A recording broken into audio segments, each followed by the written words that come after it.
Bible. So there's the Old Testament and the New Testament. But to really figure out what the New Testament and the Old Testament are, we have to figure out what the word testament means. So the word testament means covenant, contract, or agreement.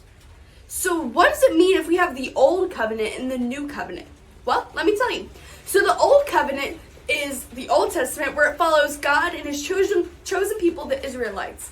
God tries to show the Israelites how to live a holy life. And the Israelites, through their story, you can see that they have a hard time. They keep falling back into their sinful ways. They turn to all these things that the world is telling them to worship time and time again. And time again, God delivers them whenever they call out for him. And he tries to show them a better way of living. So that is the Old Covenant. It's God's covenant with his chosen people. Then we get to the New Testament, and there's a decent little gap of time in between the Old Testament and the New Testament. In the New Testament, Jesus is born.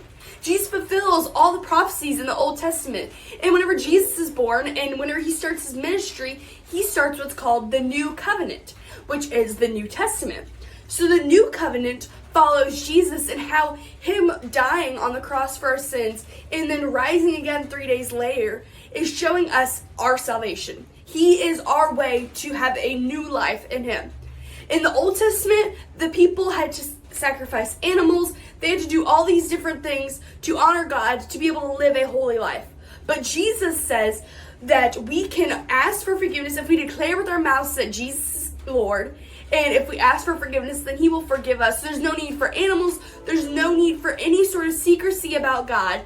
But that we can just come to Jesus and he will save us. So Jesus is the salvation. But we need both the Old Testament and the New Testament to really see why we need the Bible. See, the Old Covenant shows how hard it is to live without Jesus. You know, it's sad to think about all the things that the Israelites had to endure, but a lot of it was because they chose their sinful ways. But Jesus shows us the easiest way to get out of sin, and that is through him. He showed us how to live a holy life. Jesus walked the life as a human, showed us how to live our lives, how to battle temptation, how to do all these different things as a human, and then gave us the salvation that we needed. So we really do need the Old Testament and the New Testament, because the Old Testament shows how hard it is to live without Jesus, and the New Testament shows how to live with Jesus. And so I hope you get the chance to read a little bit about the New Testament and the Old Testament. Don't forget to like and subscribe. Bye!